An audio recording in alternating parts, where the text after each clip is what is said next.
Co nebo kdo je dobrý táta? Jaká je role muže ve výchově dětí? Jak zůstat tátou i přes rozpad partnerství? Co můžou udělat zaměstnavatelé proto, aby mohli mít nejen dobré mámy, ale i dobré táty? A jak se dobrým tátou můžu stát já? Zajímají vás odpovědi na tyto a podobné otázky?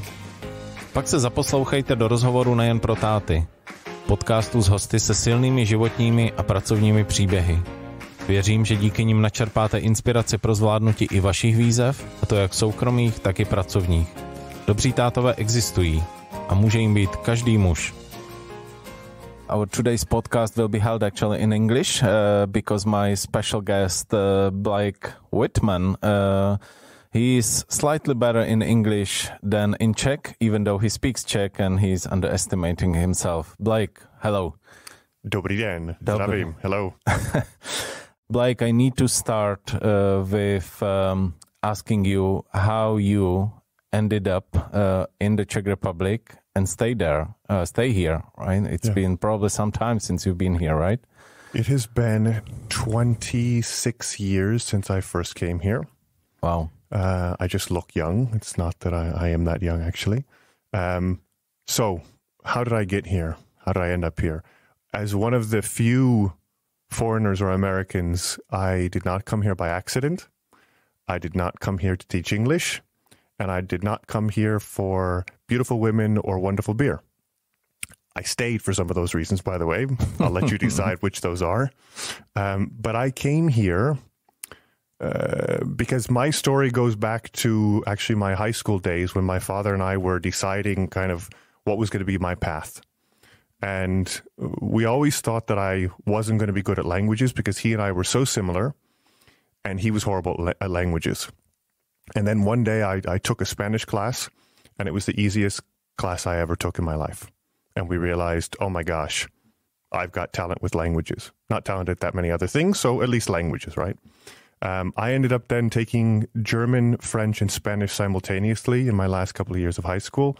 And I set out on a path of let's do something in Europe with languages, global, whatever that was. The path was very wide, which allowed me a lot of, movement and changes in that. My great-grandmother was Czech from near Hradec Králové, tiny town of 20 homes. So I had heard about Czechoslovakia growing up. I just found actually a big book report that I wrote in 7th grade on Czechoslovakia with pictures of Orloj and a whole 8 pages on Czechoslovakia. Mm-hmm. But I came to Europe in 1996 and worked and lived in Germany and then in Austria as a ski instructor. I had to find a job. I couldn't find it in Germany. The unemployment rate was too high. I needed to do something better than a German or an Austrian. I realized I could ski. So long story short, I figured out a way to get my ski instructor training, and I got a job in Austria. But on my way there, I stopped in Prague and tried to find the family. I say find because my father was here in 71 and 77. 77, he had to go back to the States because his first son was being born, me. And nobody was in touch with the family from 77 until 96. So he gave me an address near Jiřího Poděbrad, JZP in foreign vocabulary. And I went and camped out at JZP for 2 days, trying to find somebody that could speak English or German, because I spoke German at the time, who would let me in to find my family. And finally somebody did after the second day. And I walked up to the door where I had the name, and I tried to explain who I was. And she wasn't getting it until I mentioned Hopkins, Minnesota. And that's when she said, Hopkins? Hopkins? I said, yes, Hopkins, Familia, she said in German, tomorrow, lunch, 12:30. I said, okay. And you left. So, I left. I came the next day at 12:30. It was just she and I. She spoke about 20 words of German. I spoke basically no Czech, but that was a family back together. And I've got about 20 relatives here. But I decided, how did I fully end up here? That's how the family came together. That's how I decided to start exploring the Czech family. But I ended up here because I was deciding where to go after school. And I had been recruited by the CIA, actually, as I was leaving. And they wanted me to do stuff in different parts of Europe or potentially Asia. I had no interest in that, but I wanted to be in Europe anyhow with languages. So I was looking at Holland, I was looking at the UK, and I was looking at Czech Republic. And I decided on Czech Republic and Prague because I thought it offered the most potential to grow and develop, both myself and the country. And it was a fantastic choice. I have absolutely no regrets. Wow, your story is already super interesting, and even I'm learning new things. So I'm really curious what's coming. So you ended up in the Czech Republic, in Prague. So what about your family back in the US? You told them, I found my roots and I'm gonna stay here, or what? Look, my dad was pretty happy because he had always wanted to live in Europe. He had spent time here. My mom wasn't that pleased. Because eventually my other brother, I have two younger brothers, my other brother ended up in Korea and then China. And my third brother, half-brother, he ended up in New Zealand for a while. So at one point, our parents and step-parents had all three of their boys all across the earth. So they weren't so pleased about it. On the other hand, they had a great place to visit. Especially in my case, but I still miss everyone. I still like going back there. I just know that my home is truly here. It's not there anymore. I enjoy going back there, and I miss the people. I don't necessarily miss the place that much. I feel much more comfortable here. I feel much more at ease. I feel even more free in Czech Republic specifically. Wow, that'd be really interesting to think, because United States of America is equalized with freedom, right? So you say Czech Republic is better? Much better and much more free. Because you have to think of how you define freedom. If it's freedom to, easily start a business or something, okay, yeah, it's quite easy to do that in the States.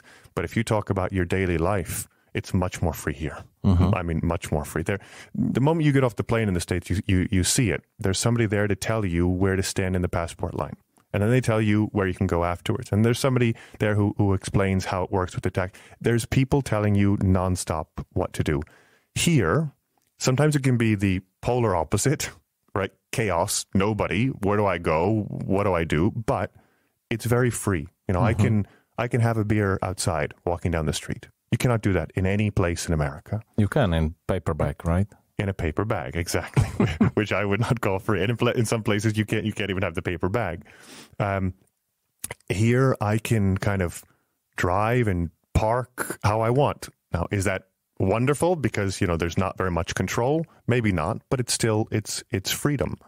And in the States, there are rules upon rules, and it's not really the way that I like to live. Well, it's very interesting to hear it from really American. I spent a lot of several years in States. It was really nice to travel the national parks. But living there, I felt it's more like a controlled country versus here. Exactly. Well, let's go to business. So what do you do? You are headhunter, right? I think that's the best word. You are in effect, yes. In effect, yes. So you are finding the best people for the best companies, I guess. And where it started, let's talk about you as a ski instructor, and trying to convince people that they need to go to certain company or What I found throughout my younger career, before I started to say professionally, was that all the jobs I had were high interactions with people, meaning not just, working in an accounting department or necessarily in retail, but really interacting with them, selling to them, business, creating relationship. And ski instructing was no different. But my first job was at Citibank, basically as an intern, basically doing very basic things. But I wanted to turn that into something bigger and longer term. Unfortunately, it didn't happen in Citibank. After 2 years, they had to shut down the whole business that I was working on. And I went into financial services, doing investment trading on the U.S. markets for Czechs. That also, unfortunately, the company got hit by 9/11. in 2001, and we had to stop trading. The market shut down, not a good time. So I was looking at my next step, and I was recruited I went to Synergy Recruitment and looking for finance roles. And they said, would you like to work for us? I said, what are you talking about? I don't know anything about HR. and a particular individual basically said, that's okay, either do we. You know, we're not necessarily HR professionals. We're people who know finance and banks, and we know the type of roles they have, and we put the people together like doing a deal. I said, well, I can do deals. You know, I can put two sides together. I understand to an extent what the banks do, and I can understand it definitely people. So let's do it. And that was Tony Karras, who's still in Synergy, great guy. He really gave me my start in recruitment, because I fell into it basically by accident. I wasn't looking, but I fell in love with it. And I eventually left Synergy and started, in a way, my own business, Spengler Fox and Executive Search, as part of the Grafton Group. And I moved on from that into an HR role in a company in Philip Morris International, which turned out for me not to be the right cultural fit, more because it was a huge corporate. The day before I started, I remember my wife saying to me, "Are you sure this is for you?"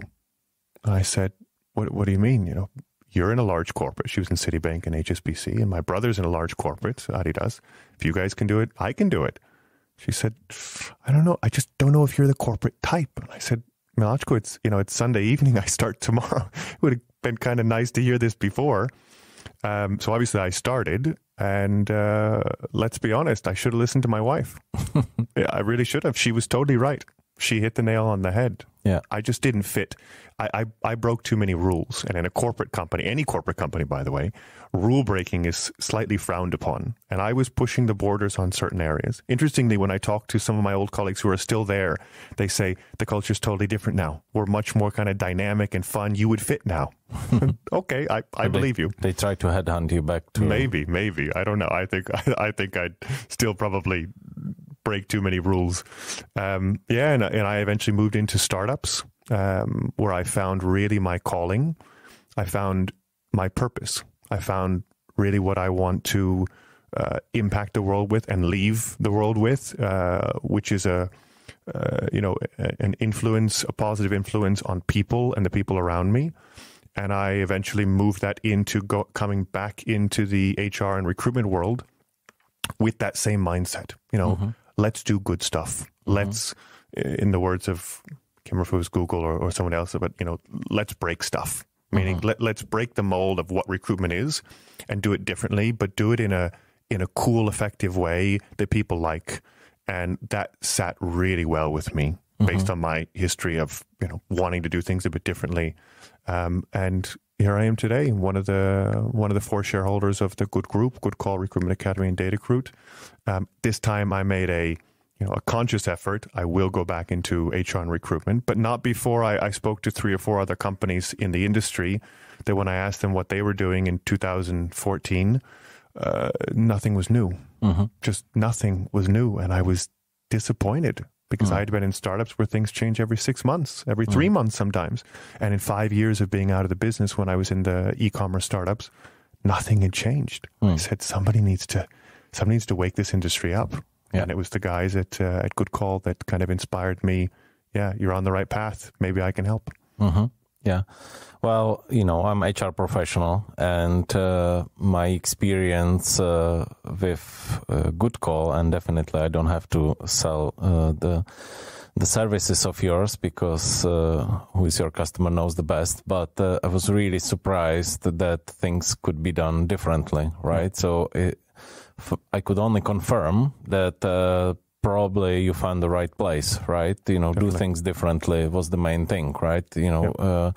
Not to just go through the typical media, just find your own way and find the best people at the end and having the customer in the middle, which was, I always felt like this. So how would you describe the company culture of Good Call, of your company?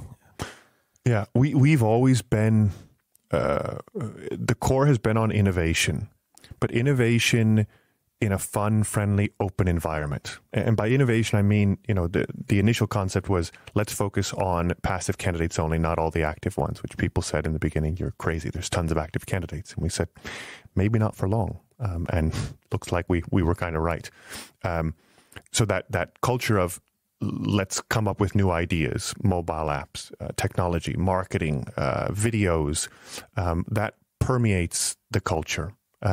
And we're looking at it constantly every month, every quarter. How can we continue to innovate and come up with unique ideas? And people know, and I do part of the induction where I remind the people that the ideas come from everyone. Josef Kadlec's one of the founders and masterminds behind a lot of the ideas. Yes, a lot comes from him, but a lot comes from the brand new talent sourcer who says, hey, could we maybe try this? And we say, yes, absolutely. Using audio messages to approach candidates, wonderful idea. Let's try it.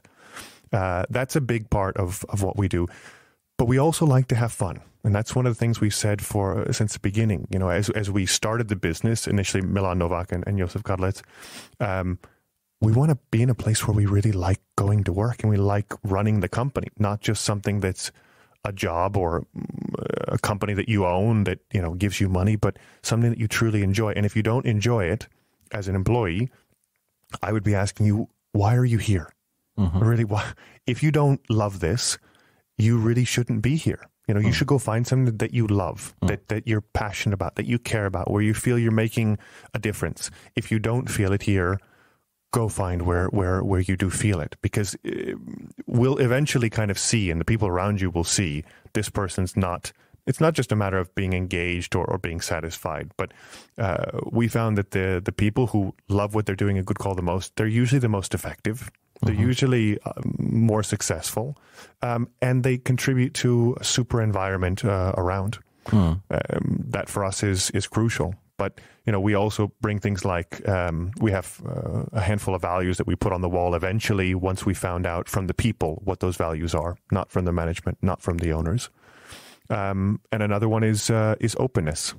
We share all the results every year with people. We always have. We do, what do you call it? Where we sit down and talk to the kind of town hall. Town hall. Yeah. A town hall a couple times a year where anyone can ask anything and we'll answer whatever questions they have. Those are some of the core. We are here talking also about parenting. So how do you approach parents? Are you flexible, or how mothers, fathers, how they can do the work at your company? Interestingly, already in 2014, it was one of the foundations upon which we started the business. In the very first months, in the very first year, we were hiring mothers on maternity leave because we saw amazing potential in them. We saw that they want to contribute. They want to work. They just don't always have as many hours, and the hours aren't necessarily between 8 and 5. But that didn't matter to us. We saw them as a super resource. We also saw, and we knew it from our own wives, that they want to work. And geez, are they effective? They can get done in 2 hours from 7 p.m. to 9 p.m. What would take me 5 or 6 hours, between 8 and 9 and 10, 11, 12. So we started in the beginning. Students who wanted to work part-time, mothers on maternity leave, and of course full-time people that wanted to grow. But we allowed people flexibility from day one, when flexibility and home office and coming and going as you please was not the norm.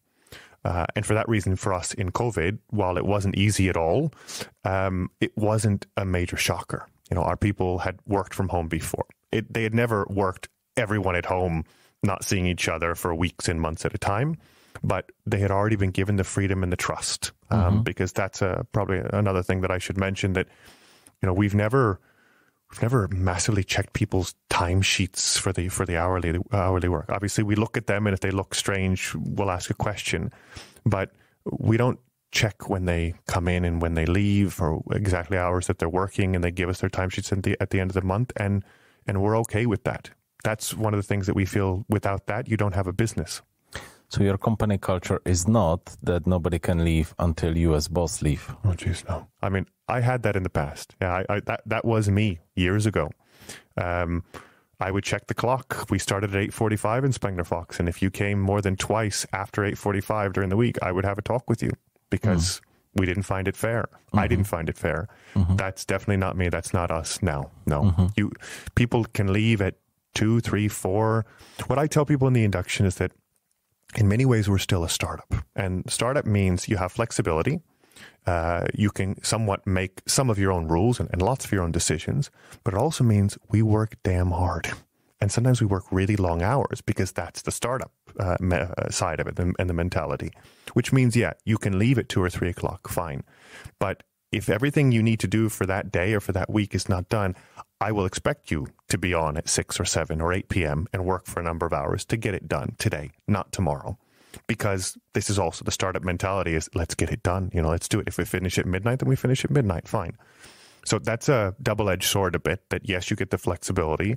But because of the style of company we are, it's not just flexibility. Here you go on a plate and we expect in a way nothing in return.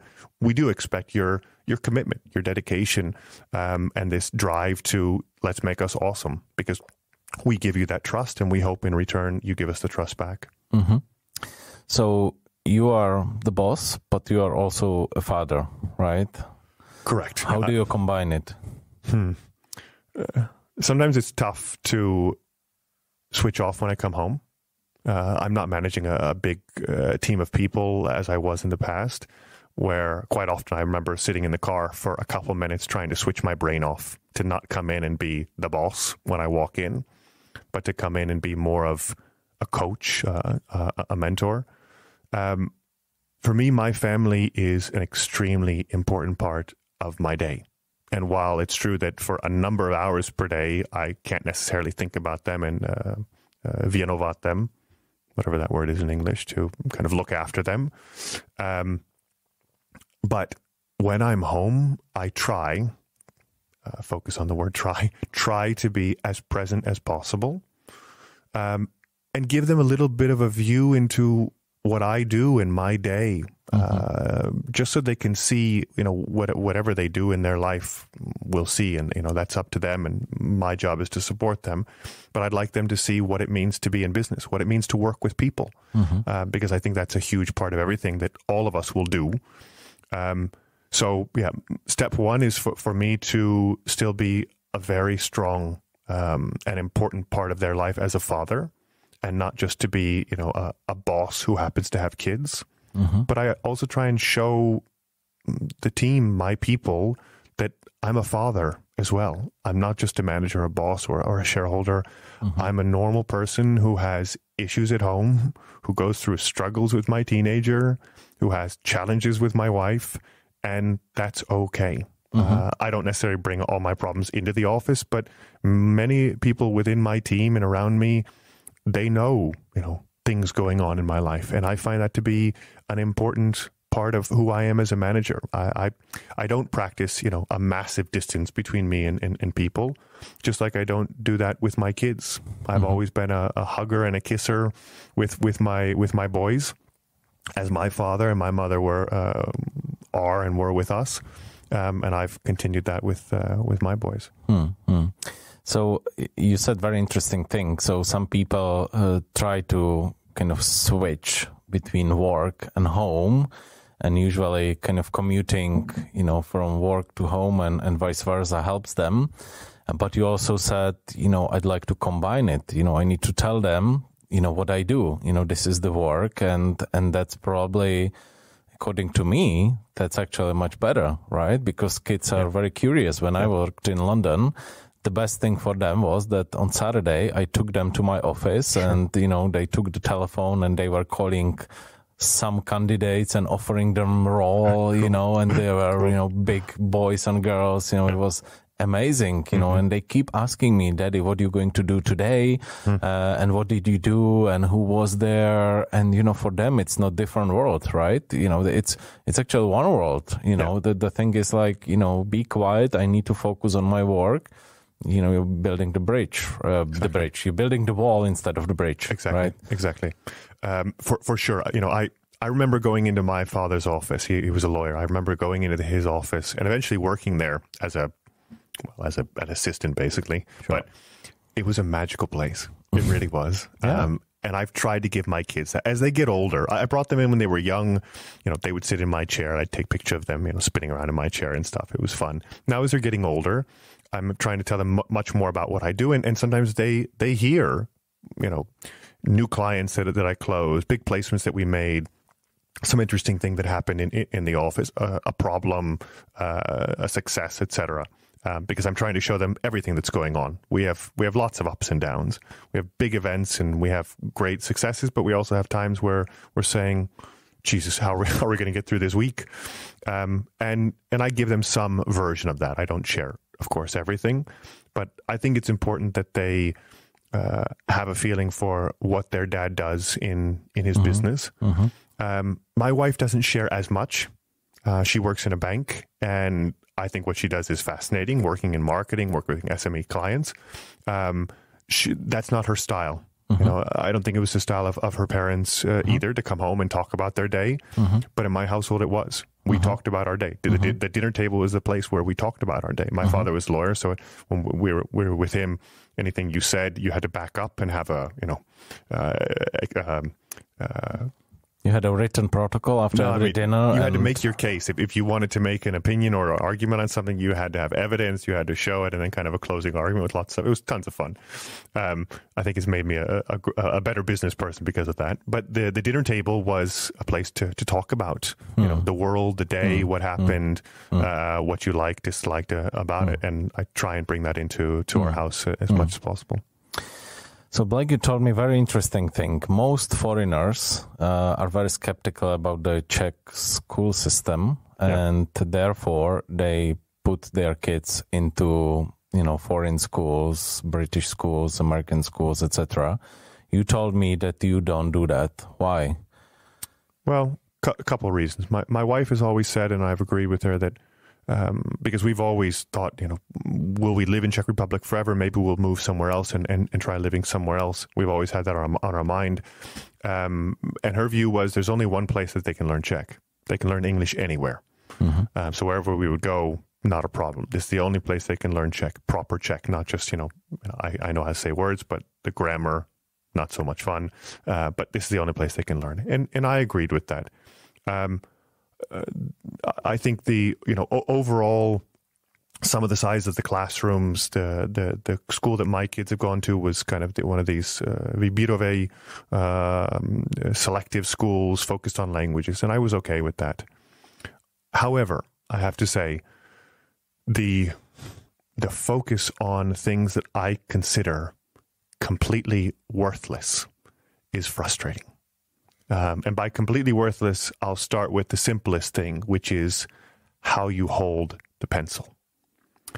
I mean, I can't remember how many days I heard about holding the pencils from my kids, from their teachers, and even from my wife my wife is a former teacher as well, so it's ingrained in her. I understand everyone writes differently and, your hand might hurt later on, but everyone kind of figures out their way of holding the pencil. And yes, giving some guidance is great, but spending that many hours and days on it, to me doesn't make sense. And the same thing goes for handwriting. In many, many schools in the US, they've stopped teaching handwriting. They'll teach you how to write, but they won't spend weeks on it. And here, oh my gosh, the number of red marks, which I'll get to in a second, the number of red marks in both of my kids' little seshity for the angle of the L and the E. And I mean, jeez, talk about trying to basically turn everybody into little perfectionist handwriters, which again, is that worth the time? Is that really adding value to them as human beings? I don't think so. I think there's a lot of great things, especially when we look at the future, and we know that the future is not about handwriting. It's really not. You have your handwriting, I have mine. Is it beautiful? Maybe, maybe not. Does it matter? No.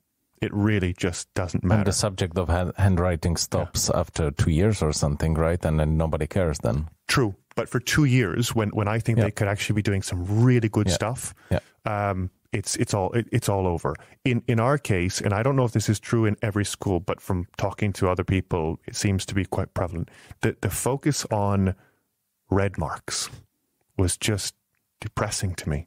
I rarely saw smiley faces or stars or compliments on things that were good. All that I saw was what's wrong. So you're talking about the evaluation system, right? So what kids get. I mean, the grading system, right? Yeah. But I'm also talking about the simple feedback they get in their little notebook on their handwriting. Even there, before they start getting grades per se. Okay, maybe they do get grades, but the grades are very basic, and as long as you do something, you get your passing or your 1. Here, I'm just looking at the message to a kid that just has red marks nonstop throughout their book is you suck. Right? I mean, you're not good, you're bad. Rather than you still need to work on this area and this area, and these are really nice. Just very strong focus on the negative and almost forgetting the positive. It was how I've said for years that quite often in the international schools or in the US schools, we were quite often, they did the equivalent of asking us, what do you know? We told them what we know or showed them what we know, and they, applauded us or supported us for what we knew. In most of the Czech schools, you're asked what you know, and then you're punished for everything you don't. And that dichotomy, that difference to me is critical, because raising a population of people that is focused on the negative, that's focused on what you're not good at, that's focused on what you're bad in, goes against all the ideas that we know now, which honestly we didn't 20, 30, 40 years ago. I certainly didn't. Although in the US schools, I don't remember it being taught like that. And that is, we should be looking much more towards our strengths and positives. That doesn't mean, by the way, that I think in all schools we should not give grades or we should not tell anybody what they do wrong. But there's a way to do it. There's a better way to do it that's not focused on red marks.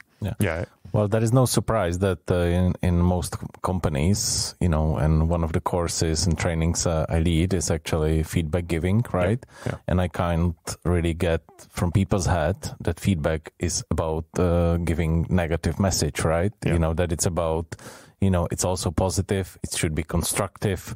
You should talk about, it should be balanced. It should be, very concrete. And, here people, even when they are evaluated, they are already freaking out that there will be punishment, as you rightly say, right? Exactly.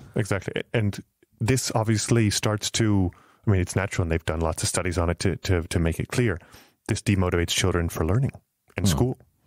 How many kids do you know that love school? And I'm not saying that they like school when it's a different style, but I know many kids in many of the international schools that they don't hate it at all. It's actually a place where you learn really cool stuff. My friends in international schools, they were doing research papers and business plans in 7th grade.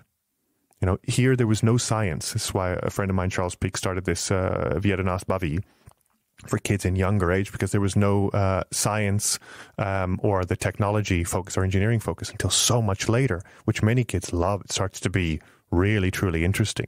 And instead, they're focused on areas where naturally they're not that good.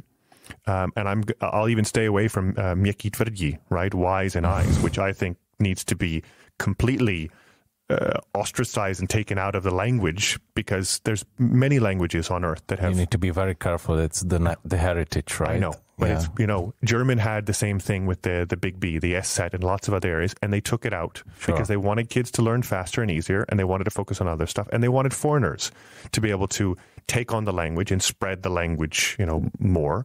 And they changed they simplified their language because of it. And again, when I look at the hell that not just children go through, I hear it in my office, in today's world, of somebody saying, "Hello, is this Mickey or Tordi? I can never remember." And I say, so not even you guys in your 20s and 30s fully know the language. How do you expect 8-year-olds and 9-year-olds to know all the differences?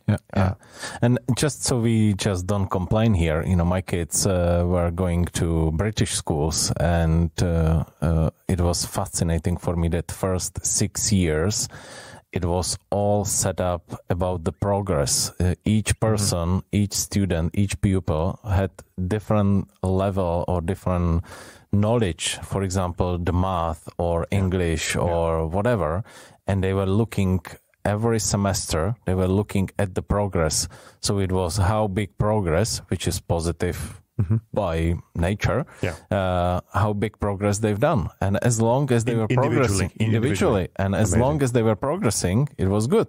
So one person was better in mathematics because simply this is how they were born. But the second person caught it up in after 3 years, and it was fine. Exactly. So as long as the person wasn't slacker or, completely misbehaving or something like that, it was very positive. As you say, the stars. I still have the booklets from UK, and I see the stars there. Exactly. That was so positive. They loved it. Exactly. And now, also for me not to just complain, both of my kids have teachers who they love. And the way they teach, because I know it's a system, there's no question, and we all know, we'll see what this government does with the education system, if they can do something about it, but it hasn't been updated in decades and decades. But when you've got a great teacher, whether it's in a Czech public school or a fantastic, English private school, that makes all the difference. And both of my kids have had or have teachers that are fantastic. And as my older son, the 14-year-old said, I would take anything from this guy, from this teacher. I just love the way he teaches us. And that gives me great hope that, in any school system, if you have good talent, if you have great teachers, you can still get through to kids and, they're not going to be doomed to just having to memorize everything forever.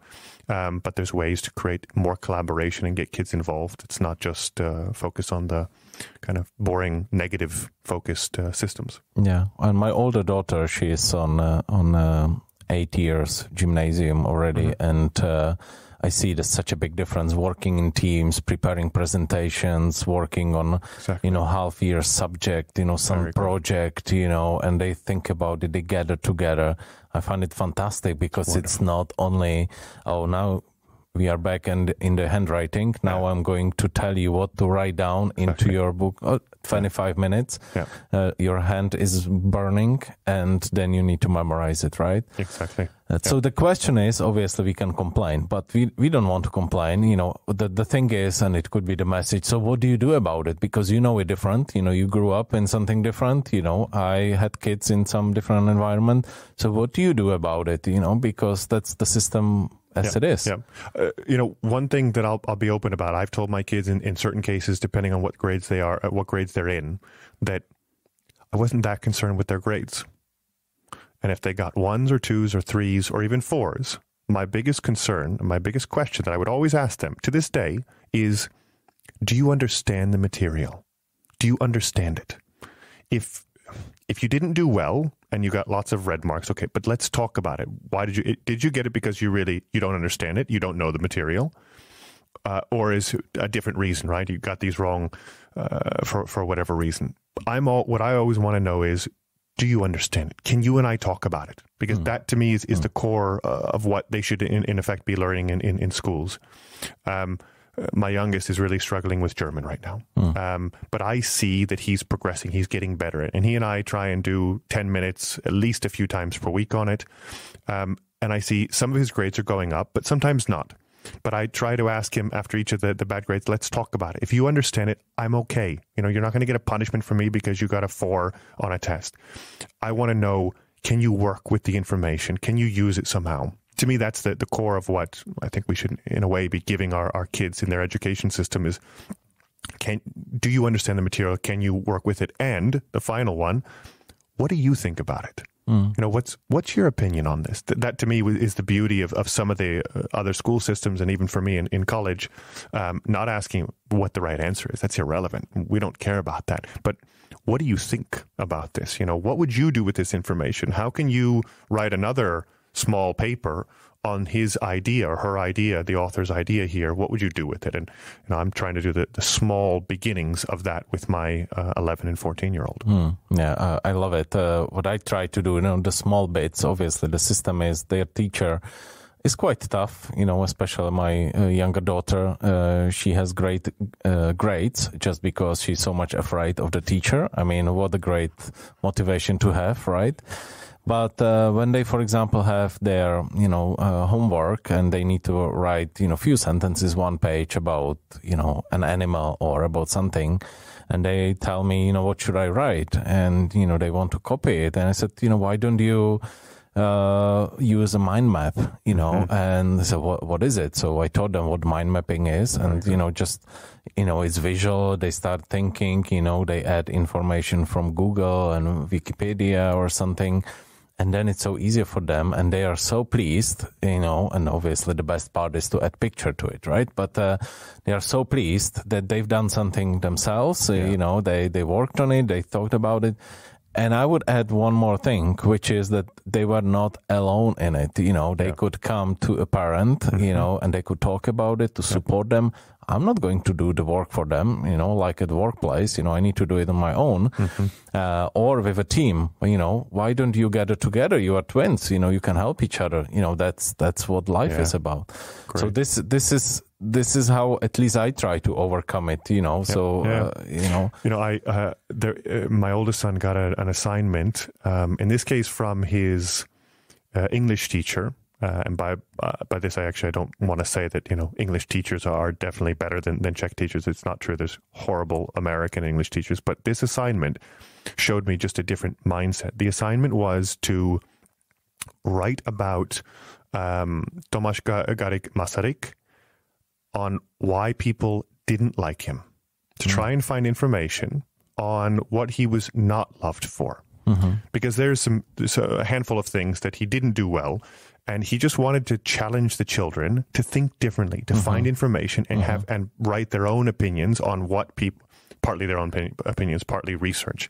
But he really challenged them to think totally differently. And I loved that. He actually, my son and I both researched that one because I was fascinated by it. I know the history of Masaryk, and I wanted to know what's this all about. What is this paper? I think it was fantastic. And what he wrote in the end, not that much, but the teacher explained what he had found, and it was a great discussion, as I understand. And he just did not simply memorize what was written in the book, right? So Blake, the time is running really fast, and we talked about being a father and you being a foreigner and also, businessman. How do you see the importance of fathers in bringing up the children? What is your opinion on it? Yeah. So my father was a key figure in my life. Absolutely crucial figure. I always looked up to him. I wanted to be like him. In many ways, I thought he was almost perfect. He was not, by the way. Surprise, surprise. And it was later that I saw lots of his flaws. And unfortunately, I started seeing many of those flaws in myself. However, having the father figure around was crucial for me. And I think there's a lot to be said for having fathers, regardless of what they do, but to have them there as a different sort of support in the household than the mothers provide. I know many tough mothers who are, you could say, more like a tough father, but they're still mothers, and fathers are still fathers. In our household, my wife can be tough. She can be very tough. She can be a tough mom, but she's also a soft mom. She's also that loving, warm place that both of the kids can go to. And while my older one probably relates to me more on certain things than the younger one, he still knows that, mom is the place that he goes for that warm, wonderful feeling. But I've always wanted both of them to know that, should they want it or should they need it, I can also be that place. I'm not just the sort of the tough one that'll show you how to throw a baseball, swing a tennis racket or, hit a hockey puck. But I can be the place that we can have, soft, loving conversations as well. Because again, my dad provided that for us. And sometimes they take it and sometimes they don't. With both of my kids, I took trips to the US for 2 or 3 weeks alone when they were each just under 4 years old. And on both of those trips, we kind of solidified a special relationship together, where my youngest one, when we did that, wasn't that close to me as he was to his mother. But during that trip, we got there, you know, and all that kind of soft, touchy-feely stuff started coming towards me because, well, let's be honest, I was the only parent he had around. But that was wonderful, and I want my kids to know that that's also me. I'm the one that can play with them on the floor and do crazy stuff, but I'm also the one that will challenge them. Mm-hmm. And that, to me, whether it's business or at home, I also feel that's my role. Mm-hmm. We were always given these bars by our father, you know, basically, you know, challenges for life, sports, grades, whatever, that were pretty high. And quite often the females in our life questioned whether that was a good idea. You know, what if they fail? What about this? But my dad always said, I put the bar just high enough so that it's challenging, but just low enough that I really think they can do it. And if they don't, we need to support them and help them. And that's what I've tried to do with my kids. Whether it's sports, whether it's school, whether it's home life and things we're doing, is to push that bar up. And yeah, quite often my wife is also saying, what are you doing? Like, they can't do that, or they might get hurt. Classic one, right? I said, let's just see. You know, mm-hmm. they're talented. They're really smart, which of course she always says, I know that. I just, you know, that's not smart. That's not good. But that's very much my role. That's mm-hmm. my role is to push them. Partly, of course, preparing them for the world and preparing them for life, but to challenge them to go beyond what they think they can achieve and do. Because I think quite often as young people, we have no concept of that. And who better to tell us or challenge us than our own parents? Yeah. Well, Blake, thank you very much for sharing your personal story, how you came here, how you run the business, and what kind of father you are. I'm really sure it's really interesting and inspiring for a lot of people. And for those who know you, they know you even more. So thank you for your time. Thank you for being here with Good Daddy Project as well and supporting it. And I'd like to thank all the listeners for spending time with us. Thank you as well for having me. It was a pleasure talking about myself, but mostly my family and the world around. Thank you, Blake. Bye. Bye-bye. Pokud chcete slyšet další podcasty či webináře, nezapomeňte se přihlásit k jejich odběru. Novinky můžete sledovat také na mém webu dobrýtáta.cz, na mém profilu na LinkedInu či na Facebooku. Přeju vám krásný den a těším se příště zase na shledanou.